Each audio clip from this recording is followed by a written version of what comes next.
The watcher presents Hollywood movie wanted. Movie की शुरुआत होती है और हम एक आदमी को देखते हैं जिसका नाम वीजली गिब्सन रहता है, जो अपनी लाइफ को बस किसी तरह झेल रहा होता है क्योंकि उसकी लाइफ की हर तरफ से लगी पड़ी होती है। दरअसल वो जिस ऑफिस में काम करता है वहाँ उसकी बॉस उसे काम के प्रेशर और अपनी बातों से हर वक्त टॉर्चर करती रहती है। टेंशन की वजह से वीजली को रह रहकर पैनिक अटैक्स आते रहते हैं। पूरी दुनिया उसे एक लूजर के नजरिए से देखती है और सबसे इंपॉर्टेंट बात, उसका बेस्ट फ्रेंड ही उसके पीठ पीछे उसकी गर्लफ्रेंड की ले रहा होता है। और वीजली ये सब जानते हुए भी किसी को कुछ नहीं कह पाता क्योंकि उसके अंदर इतनी हिम्मत नहीं होती। पर किसकी किस्मत कब कौन सा मोड़ ले ले कोई नहीं जानता, क्योंकि शहर के दूसरी तरफ आज जो होने वाला रहता है उससे वीजली की पूरी लाइफ बदलने वाली रहती है। हम एक आदमी को देखते हैं जो किसी को ढूंढ रहा होता है, पर उसके पास क्लू के तौर पर बस उस आदमी की एक गोली रहती है, जिसे लेकर वो एक एक्सपर्ट के पास जाता है ताकि वो उसे ये बता पाए कि वो गोली यूज करने वाला अभी कहाँ हो सकता है। पर तभी जो लड़की उस गोली को चेक कर रही होती है उसे दूसरे बिल्डिंग से एक आदमी गोली मार देता है और फिर देखते ही देखते दूसरे बिल्डिंग के बाकी लोग भी इस बिल्डिंग पर गोली चलाने लगते हैं, जिस वजह से उस आदमी को अपनी जान बचाकर वहां से भागना पड़ता है। पर तभी हम देखते हैं कि वो भाग नहीं रहा होता, वो बस दौड़ने के लिए अपनी जगह बना रहा होता है। जिसके बाद हम देखते हैं वो खुद गोली की रफ्तार से उस दूसरे बिल्डिंग की तरफ भागता है और अपने बिल्डिंग से उस बिल्डिंग की तरफ कूद जाता है। और जब वो हवा में ही होता है तभी अपने गन से उन सारे लोगों को गोली मार देता है। और इतना ही नहीं, वो गोली को अपने मन के मुताबिक मोड़ भी देता है। सभी को खत्म करने के बाद उसे उस आदमी का कॉल आता है जिसे वो ढूंढ रहा होता है। वो आदमी इससे कहता है कि वो सभी को खत्म करके रहेगा, चाहे सभी उसे रोकने की कितनी भी कोशिश कर ले।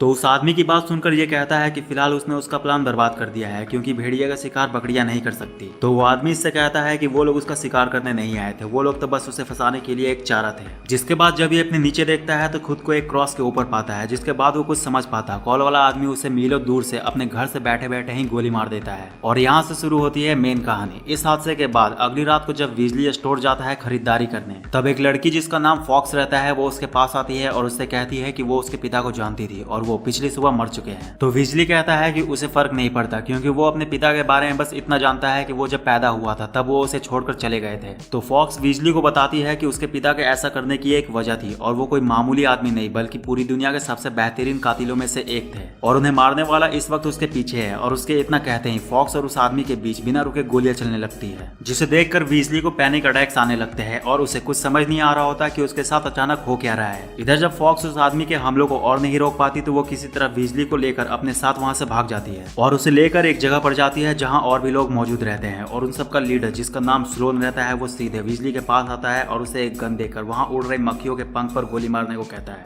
स्लोन की बात सुनकर वीजली शॉक हो जाता है क्योंकि आज से पहले उसने गन देखा तक नहीं था। पर स्लोन वीजली से कहता है कि अगर वो उसके 3 गिनने तक गोली नहीं चलाएगा तो वो उसे मार देगा। स्लोन के ऐसा बोलने पर वीजली बहुत ज्यादा पैनिक करने लगता है, जिससे उसकी दिल की धड़कन बहुत तेज हो जाती है और उसके आसपास की चीजें उसे स्लो और क्लियर दिखने लगती है। जिसके बाद वीजली बिना रुके उस गन की सारी गोलियों को फायर कर देता है। जिसके बाद स्लोन वीजली को सारा मामला बताता है कि ये सब बस उन्होंने उसके हुनर को देखने के लिए किया था और वो आज तक जिसे पैनिक अटैक समझता आ रहा था वो दरअसल उसकी खास एबिलिटी है जिसे उसे अपने पिता से विरासत में मिली है, जिससे वो किसी भी चीज को आम लोगों से बेहतर तरीके से देख और समझ सकता है। और अब बस उसे जरूरत है थोड़ी ट्रेनिंग की ताकि वो अपने अंदर के कुछ खास हुनर को बाहर निकाल पाए। स्लोन की बात सुनकर वीजली उनसे कहता है कि वो सभी पागल है, उसे उन सब की बातों पर यकीन नहीं। तो स्लोन वीजली को उसके मारे गए मक्खियों को दिखाते हैं जिससे उसे यकीन हो जाए कि वो झूठ नहीं बोल रहे हैं। और इसके बाद वो वीजली को अपने बारे में बताते हैं कि वो सभी कातिल है और उसके पिता भी उनके परिवार का एक हिस्सा थे। तो अब वो चाहते हैं कि अब वो अपने पिता की जगह ले और उनके कातिल क्रॉस को मारकर अपने पिता की मौत का बदला ले।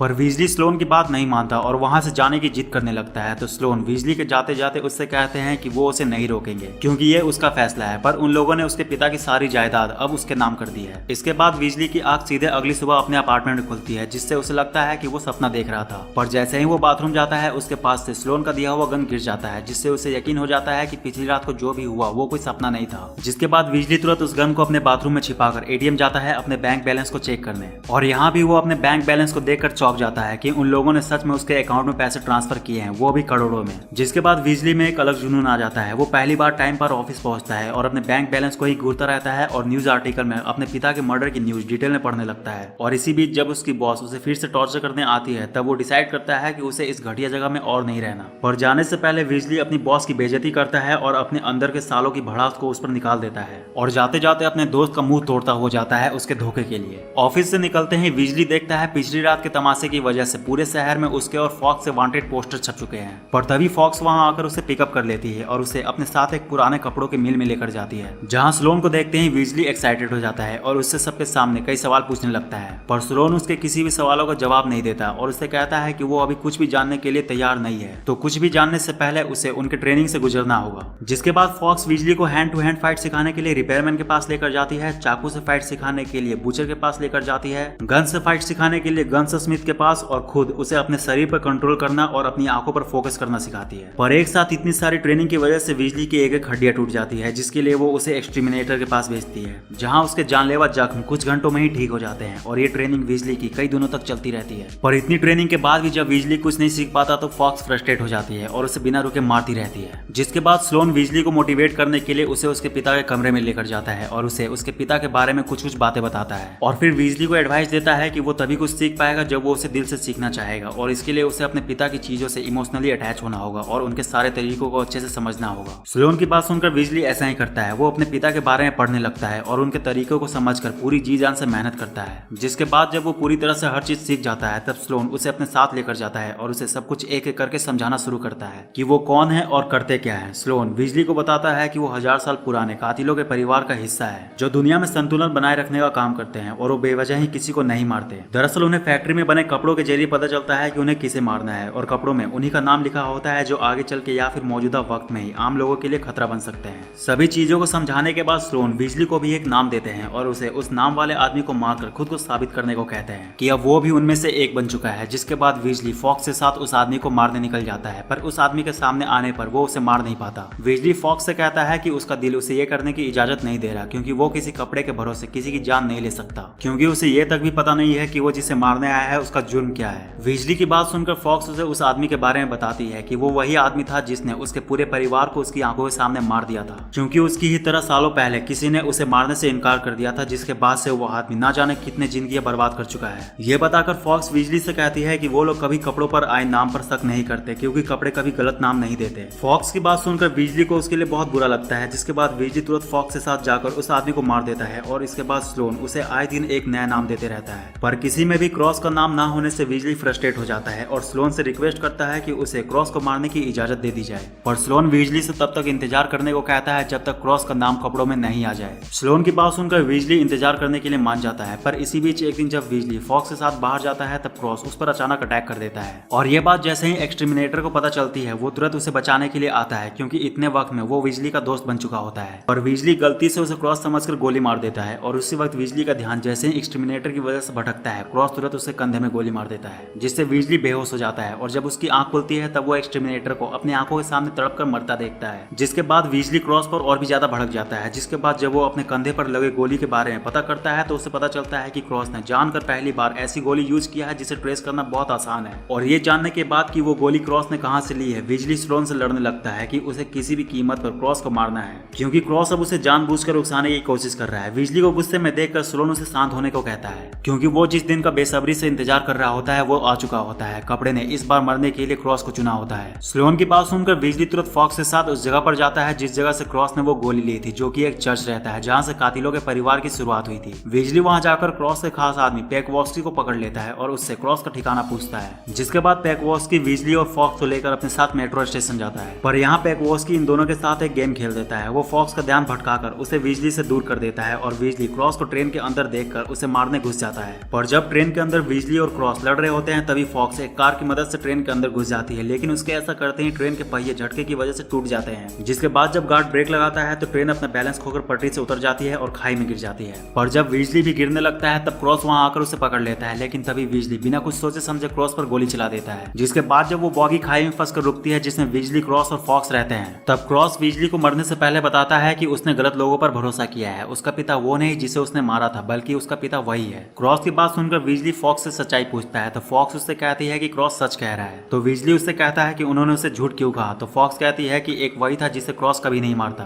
और ये कहकर फॉक्स वीजली से कहती है कि अब उसे भी मरना होगा क्योंकि कपड़े पर उसका भी नाम आया है। पर इससे पहले फॉक्स उसे गोली मारती वीजली ट्रेन का कांच तोड़कर पानी में कूद जाता है। जिसके बाद जब उसकी आंख खुलती है तब वो खुद को अपने पुराने घर के अपोजिट वाले घर में पाता है और उसके सामने पैकवॉस्की बैठा हुआ होता है। जिसके बाद पेकवॉस्की बिजली को बताता है कि उसके पिता कभी उससे दूर गए ही नहीं थे। वो हमेशा उसके पास रहकर उसकी हिफाजत करते थे, बस उसकी सेफ्टी के लिए वो कभी उसके सामने नहीं आए थे। इसके बाद पेकवॉस्की बिजली को स्लोन की असलियत के बारे में बताता है कि स्लोन ही है जिसने सबको धोखा दिया है। दरअसल बहुत वक्त पहले उन कपड़ों पर स्लोन का नाम आया था, जिसके बाद स्लोन ने खुद को बचाने के लिए सबसे ये राज छिपा कर रखा और फिर अपने फायदे के लिए वो उन लोगों को मरवाने लगा जिनका कपड़ों के नाम से कोई लेना देना नहीं था। पर जब स्लोन का ये राज उसके पिता को पता चला तो उन्होंने स्लोन के खिलाफ बगावत शुरू कर दिया। सारी सच्चाई जानने के बाद बिजली स्लोन से बदला लेने का डिसाइड करता है, जिसके बाद उसे अपने पिता का सीक्रेट कमरा मिलता है, जहां उसे असल में अपने पिता के बारे में पता चलता है कि वो क्या थे और क्या क्या कर सकते थे। और वहीं बिजली को बहुत सारे छोटे छोटे टाइम बॉम्ब भी मिलते हैं, जिसके बारे में उसने पहले एक्सटरमिनेटर से सुन रखा था कि उन्हें यूज कैसे किया जाता है। इसके बाद बिजली एक कचड़े के गोदाम में जाता है और वहां से बहुत सारे चूहों को पकड़ कर लाता है और उन सारे बॉम्ब को उन चूहों पर फिट कर देता है। और इसके बाद बिजली उन सारे चूहों को स्लोन की फैक्ट्री में जाकर छोड़ देता है, जिसके बाद चूहे फैक्ट्री के हर कोने में जाकर जैसे ही फटते हैं, बिजली तुरंत बिना किसी को संभलने का मौका दिए सभी पर अटैक कर देता है और एक एक करके फैक्ट्री के सभी लोगों को मार देता है। पर जैसे ही वो स्लोन के पास पहुंचता है, फॉक्स गन स्मिथ के साथ उसे घेर लेती है, पर इससे पहले वो उसे मारती बिजली सभी को स्लोन की सच्चाई बता देता है। पर स्लोन भी यहाँ एक गेम खेल देता है। वो वहाँ मौजूद सभी को वो कपड़े देता है जिनमें उनका नाम लिखा होता है और उनसे कहता है कि अब उनके पास एक ही रास्ता है, या तो सच्चाई के रास्ते पर चलकर खुद को गोली मार लो या फिर बिजली को मारकर सारा मामला खत्म कर दो। और ये कहकर स्लोन वहाँ से भाग जाता है, जिसके बाद स्लोन के जाते ही सभी जैसे ही बिजली को मारने के लिए तैयार होते हैं, फॉक्स अचानक अपना इरादा बदल देती है और बिजली को बचाने के लिए खुद के साथ साथ वहाँ मौजूद सभी को गोली मार देती है, क्योंकि बिजली के साथ रहते रहते उसे भी उससे प्यार हो गया था। पर वो अब तक स्लोन की बातों को सच मानकर बिजली से दूर रहती आ रही थी। सब कुछ खत्म होने के बाद बिजली जब उस जगह से वापस लौटता है तो देखता है स्लोन ने उसके सारे पैसों को वापस ले लिया है और अब वो फिर से पहले की तरह रोड पर आ चुका है। जिसके बाद कुछ दिन बाद बिजली वापस से अपने उसी कंपनी में बैठकर काम कर रहा होता है। पर तभी हम देखते हैं स्लोन बिजली को मारने आता है, पर वो जैसे ही बिजली के पास पहुंचता है तो वो देखता है कि जिसे वो बिजली समझकर आया था वो कोई और ही है। और तभी स्लोन को एक कॉल आता है और वो कॉल बिजली का रहता है और वो स्लोन से कहता है कि उसके सामने जो बैठा है वो तो बस एक चारा था। जिसके बाद जब स्लोन नीचे देखता है तो वो भी खुद को क्रॉस के निशान के ऊपर पाता है, जिसे देखकर उसे समझ आ जाता है कि अब उसकी भी लग चुकी है। जिसके बाद उसी वक्त उसकी खोपड़ी को चीरती हुई एक गोली बाहर निकलती है और वो गोली बिजली ने ठीक अपने बाप की तरह मीलों दूर से अपने घर में बैठे बैठे चलाया होता है और मूवी यहाँ खत्म हो जाती है। तो यार बस इस वीडियो में इतना ही। वीडियो कैसी लगी कमेंट करके जरूर बताना और इस तरह की और मूवीज के लिए चैनल को सब्सक्राइब करके बेल आइकन को प्रेस कर लो। तो मिलते हैं नेक्स्ट वीडियो में, तब तक के लिए बाय। और हाँ, जाते जाते इस वीडियो को लाइक जरूर करते जाना।